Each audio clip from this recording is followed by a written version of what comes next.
बच्चे को एक टाइम दें कि भाई इतने दिन तक हम ऑब्जर्व करके देखते हैं, तुम्हारे रिजल्ट्स देखते हैं, तुम्हारी एक्टिविटी देखते हैं, तुम्हारा स्केड्यूल तुम्हें किस तरह से हेल्प कर रहा है, नहीं कर रहा तो थोड़ी देर से बाद ट्वीक कर लेंगे, बट ऑटोनॉमी बच्चे के पास होनी चाहिए। सिर्फ किसी इंसान को खुश करना can not be the purpose of our life, और ये बच्चों को बहुत अर्ली ऑन सिखाना चाहिए। Self regulation, I can not tell you how important self regulation is. Self regulation क्या है? एक दफ़ा कोई डिसीजन लेना था और मैंने अपनी वालदा से कहा कि मामा बस ये कर देते हैं, बस ऐसे कर दें, बस ऐसे कर दें, देखें बहुत मुश्किल हो जाएगा उसके लिए, ऐसे कर दें ऐसे। And my mom was like नहीं, ये उसका डिसीजन था, ये उसने ये डिसीजन लिया है, देखने दो, लेट इट फोल्ड आउट। अभी इनिशियली तो हर बंदा घबरा जाता है। बिस्मिल्लाहिर्रहमानिर्रहीम, अस्सलाम वालेकुम वरहमतुल्लाहि वबरकातुहू। हम सारे पेरेंट्स ये चाहते हैं कि हमारे बच्चे इंडिपेंडेंट हों, कॉन्फिडेंट हों, अच्छे फ़ैसले लेने की इस्तात क़ुव्वत रखते हों और ख़ुद से समझ रखते हों, दूरअंदेश हों कि मैं ये काम कर रही हूँ, कर रहा हूँ, इसका ये अंजाम हो सकता है, तो मुझे बेहतर फ़ैसला लेने की ज़रूरत है, राइट? ये एक लाइफ स्किल है, एक लाइफ स्किल है। तो इस लाइफ स्किल को आप छोटी एज से कैसे इनकरेज करते हो? पेरेंट्स के करने के काम क्या हैं?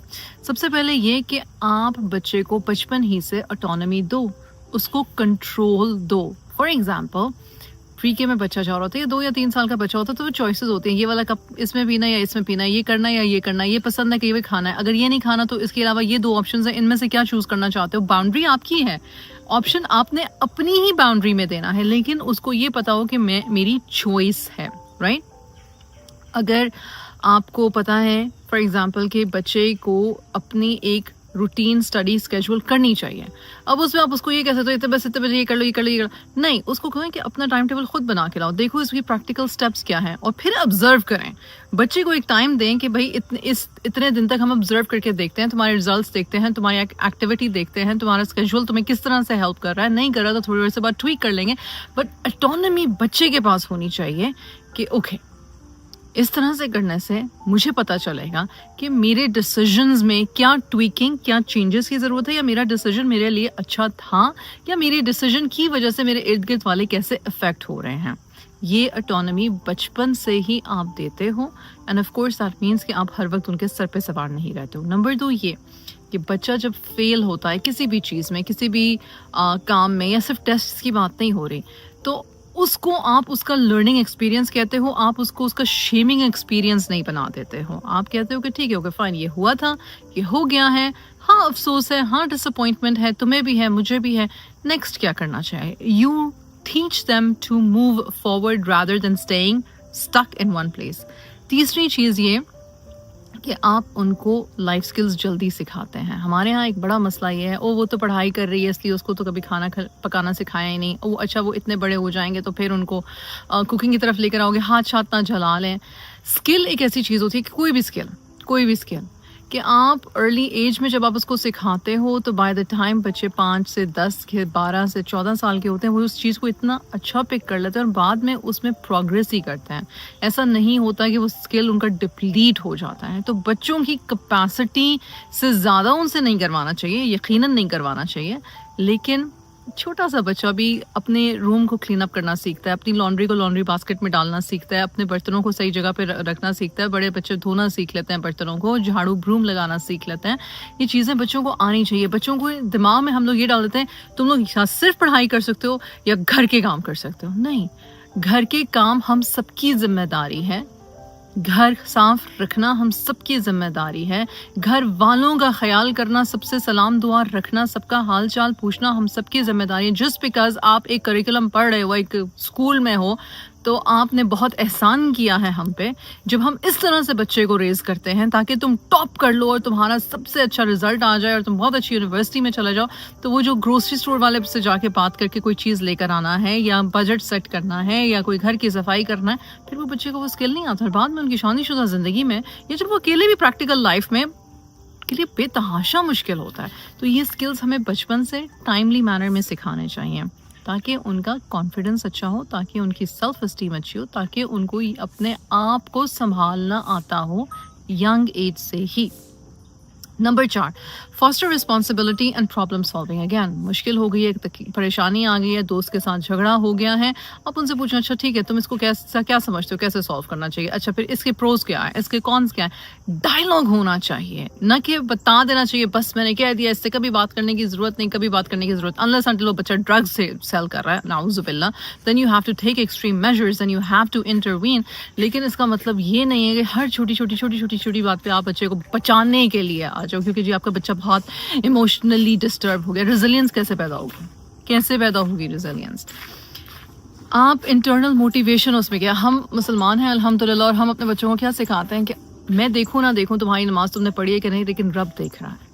अल्लाह सुब्हानहू व तआला जानता है कि आपके दिल में क्या है। अल्लाह सुब्हानहू व तआला को तकवा वाले लोग पसंद हैं, अल्लाह को पसंद है ये। अल्लाह सुब्हानहू व तआला रिवॉर्ड देते हैं इन बातों पे, इन कामों में। जब बचपन से बच्चों में ये इंस्टिल किया जाता है, अल्लाह सुब्हानहू व तआला के नामों से उनको दुआ सिखाई जाती है कि ऐसे दुआ करो, और फिर पेरेंट्स अच्छे रोल मॉडल्स होते हैं, तो उनकी वैल्यूज़ इंट्रिंसिक होती है। उनको सिर्फ मामा या बाबा को खुश करना नहीं होता, या अपने टीचर से स्टार लेना is not a good value system. क्योंकि अगर इंसान खफा हो जाएगा तो क्या आपकी ज़िंदगी बस ख़त्म हो जाएगी? और यूजुअली हम मैरिजेस में क्या देखते हैं, यंग लड़के और लड़कियां जब भाई उनकी लड़ाइयाँ होती हैं, या उनको लगता है कि भाई उनकी मैरिज में उनकी कंपैटिबिलिटी ख़राब हो रही है, तो उनको लगता है ओ माय गॉड ये शख्स मुझे नहीं समझ रहा, इसका मतलब है कि मैं फेलियर हूँ अपनी शादी में, या इसने मुझे तलाक दे दी, या मेरी इससे डिवोर्स होने वाली है, तो इसका मतलब है कि I was not good enough. सिर्फ किसी इंसान को खुश करना can not be the purpose of our life, और ये बच्चों को बहुत अर्ली ऑन सिखाना चाहिए। अगर हम सिखाते नहीं हैं तो उसकी वजह ये कि हम चाहते हैं कि वो हमारे साथ अच्छे रहें और हम उनके साथ अच्छे रहें, और वो हमसे खुश रहें और हम उन्हें खुश करते रहें। ये सही वैल्यूज़ नहीं है। नंबर 6, नेचुरल कॉन्सिक्वेंसेज मिलने दिया करें। फॉर एग्जांपल अक्सर ये होता है कि बच्चा अपना खाना या अपना लंच भूल जाता है घर पर, माँ को दिखता है, माँ फिर पीछे भागी जाती है लंच देने के लिए, होमवर्क भूल जाता है, फ़ोन करता है बच्चा, माँ को कहता है मेरा होमवर्क डेस्क पे पड़ा रह गया प्लीज़ ले आएंगी, माँ भागी जाती है लेने के लिए। समटाइम्स जाना चाहिए। अगर ये वंस हुआ है, अगर ये चलो ट्वाइस हुआ है, अगर आपको पता था उसकी तबीयत ख़राब थी, अगर आपको पता था कि they are going through a rough time, लेकिन you can not save your child every single time.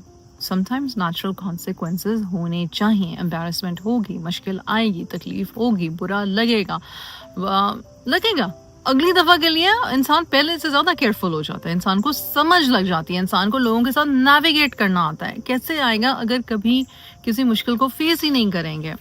Number 7 ये है कि ग्रोथ माइंडसेट। ग्रोथ माइंडसेट पर मैं बहुत बात करती हूँ और हमेशा कहती हूँ कि फिक्स्ड माइंडसेट ये होता है कि मुझे बस यही करना है, आगे का प्लान नहीं होता। अगर ये नहीं हुआ तो और क्या क्या काम हो सकते हैं, अगर ऐसा नहीं वैसा हो गया तो फिर प्लान बी क्या है, प्लान सी क्या है। अगर जैसे मैंने प्लान आउट किया था और जैसे मैंने मेहनत की थी और जहाँ पे मैं जाना चाहती थी या जाना चाहता था, अगर वैसे नहीं हुआ तो it is okay. What is the learning in this, मुझे सीखने को क्या मिला है। अक्सर लोगों की स्टोरी में आप ये देखोगे, आप कहते होगे शुक्र अल्लाह का वहाँ पे एडमिशन नहीं हुआ, क्योंकि वहाँ पे अगर एडमिशन हो जाता तो फिर ये जो आज मेरी लाइफ है, ये जो आज मेरी लर्निंग है, ये जो आज मैं जिस पैथ पे हूँ और जितना फुलफिलिंग मेरा करियर या मेरी ज़िंदगी है, ये ना होता, मुझे नहीं पता चलता, इस बारे में नहीं पता चलता। अल्हम्दुलिल्लाह लोग अल्हम्दुलिल्लाह माइंडसेट, शुक्र mindset is a growth mindset. हमें अल्हम्दुलिल्लाह का माइंडसेट क्रिएट करने की ज़रूरत है। नंबर 8 क्या है, आप अपना बिहेवियर मॉडल करें। अच्छा मॉडल बिहेवियर जो है वो पेरेंट्स का आपस में बातचीत, पेरेंट्स का ग्रोथ माइंडसेट का होना, पेरेंट्स का कॉन्सिक्वेंसेस को एक्सेप्ट करने का माइंडसेट होना, पेरेंट्स का रिजिलियंट माइंडसेट होना बच्चों को भी सिखाता है कि ठीक है ऐसे होना चाहिए, ऐसे लाइफ को टैकल करते हैं, ये चीज़ें हैं करने की। फॉर एग्जांपल बच्चे डिफ़िकल्ट डिसीजंस भी कर रहे हैं, बच्चे डिफ़िकल्ट टास्क को भी टैकल कर रहे हैं, बच्चे अपनी रिस्पॉन्सिबिलिटी ले रहे हैं, बच्चे ओपनली बता रहे हैं कि भाई मुझे मुश्किल लग रहा है, मुझे आसान लग रहा है, मुझे इसमें आपकी हेल्प चाहिए, आप बताएं आपका नज़रिया क्या है। क्योंकि वो देखते हैं कि बड़े भी बच्चों से ऐसे बात करते हैं, तो वो उसी चीज़ को मॉडल करेंगे, वो उसी चीज़ को रेसिप्रोकेट करेंगे। नंबर 9 ये है self regulation. I can not tell you how important self regulation is. Self regulation क्या है? सेल्फ रेगुलेशन ये है कि जब आपको गुस्सा आ रहा है, जब आपको रोना आ रहा है, जब आप इमोशनली डिप्लीट हो रहे हैं, जब आप फ्रस्ट्रेट हो रहे हैं, तो बजाय इसके कि चीज़ें फेंकें, चीज़ें मारें, किसी को मारें, गालियाँ दें, गलोच करें, आप औज़ुबिल्लाह मिनश शैतानिर रजीम, ओके मुझे ये सोच आ रही है, मुझे फ्रस्ट्रेशन है, मेरा ये काम नहीं हो पा रहा है, मुझे क्या करने की ज़रूरत है। और मैं एज अ पेरेंट मैं ये देखती हूँ कि जब मैं अपने आप को सेल्फ रेगुलेट करती हूँ और ऊंचा बोलती भी हूँ कि यार इरम ठीक है, काम डाउन, इरम ये ऐसे कर सकते हैं, इरम ऐसे हो सकता है, बज़ाहिर ऐसा लग रहा है कि जैसे आप पागल हो, आप अपना ही नाम लेके अपने आप को तसल्ली हौसला दे रहे हो, लेकिन ये साइंटिफिकली प्रूवन है कि जब आप के कान आपको ये कहते हुए सुनते हैं कि it is okay, okay let's figure out something, okay बस बैठ जाओ। कभी कभी थके इंसान कहता है यार प्लीज़ बैठ जाओ, हौसला करो, कोई मसला नहीं है, इट्स ओके, हो जाएगा ठीक, पानी का ग्लास पियो, चलो। अपने आप के साथ जो आप कंपैशन देते हो वो भी सेल्फ रेगुलेशन है। जब आप अपने आपको कंपैशन देते हो, जब आप फुल स्पीड में भाग रहे हो तो आपका सर्किट ब्रेक होता है और आप थमते हो, वो सेल्फ कंपैशन जो है बच्चे देखते हैं।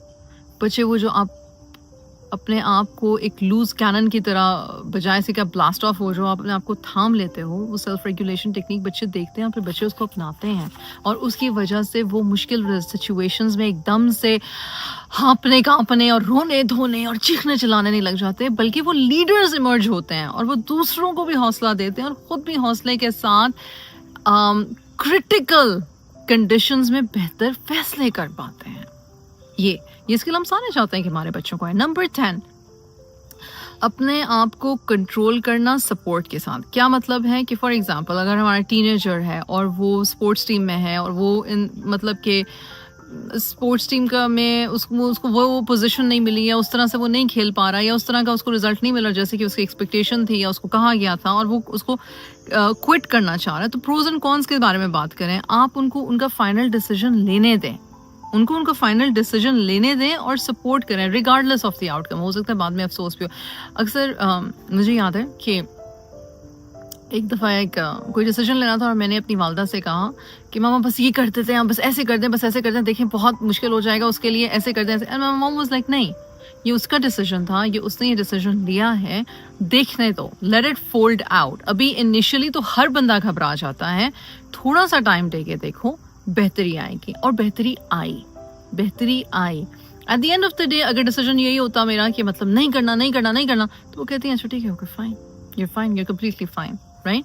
तो ये ज़रूरी है। फिर नंबर 11, आप अपनी बाउंड्रीज हमेशा सेट करें लेकिन एक्सप्लोरेशन करने दें। फॉर एग्जाम्पल आपने अपने टीनेजर को कहा कि भाई इतने बजे घर पर आ जाना चाहिए आपको, इतने बजे आपका घर से बाहर होना जो है वो मुनासिब नहीं है, राइट?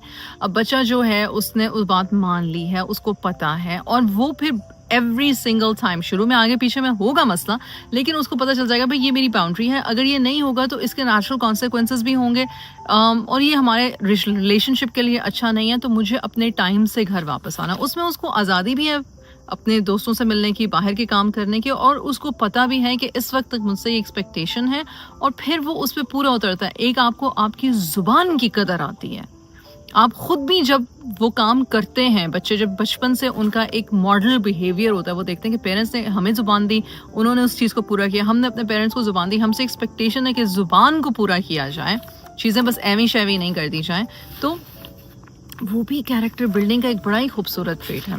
और पॉइंट नंबर 12 कि स्ट्रेस मैनेजमेंट और रेस्ट लेना। फॉर एग्जांपल बच्चों को relaxation techniques, breathing techniques, walk, nature से कनेक्ट करना, ये सारी चीज़ें सिखाना हमारा काम है, ये हमारी जिम्मेदारी है।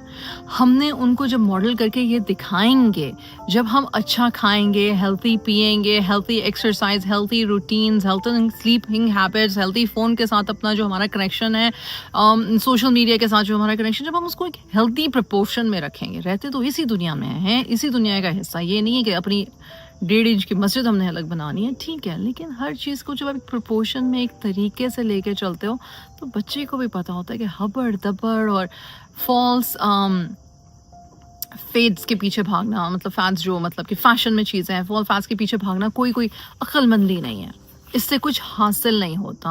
हासिल होता है अपने इंटरनल पीस से, हासिल होता है अपने नफ्स से लड़ने की क़ुव्वत होने से, हासिल होता है तक़वा करने से, हासिल होता है हेल्थी हैबिट्स बिल्ड करने से, हासिल होता है एक strong mindset, growth mindset build करने से। ये चीज़ें हैं करने की। और जब आप ये 12 पॉइंट्स अगर तो हम अपनी ज़िंदगी में शामिल कर लें और अपने बच्चों को ये मॉडल करके सिखाएं और अपनी तरबियत में रखें, तो यकीन जानिए इंशाअल्लाह ताला हमारे बच्चों में एक जो उनका कैरेक्टर होगा वो होलिस्टिक, इंडिपेंडेंट, कॉन्फिडेंट और रेजिलिएंट होगा बिइज़्निल्लाह। अल्लाह सुब्हानहू व तआला हम सबको और हमारी औलादों को अपने हिफ्ज़ व अमान में रखे, सेहत, तंदुरुस्ती और आफिया वाली ज़िंदगी अता फरमाए। आमीन। जज़ाकल्लाहु खैर। अस्सलाम वालेकुम वरहमतुल्लाहि वबरकातुहू। इरम बिन सफ़िया के चैनल पे एजुकेशनल वीडियोस और कॉन्सेप्ट्स को सीखते रहने के लिए मेरे चैनल को सब्सक्राइब करें। शुक्रिया।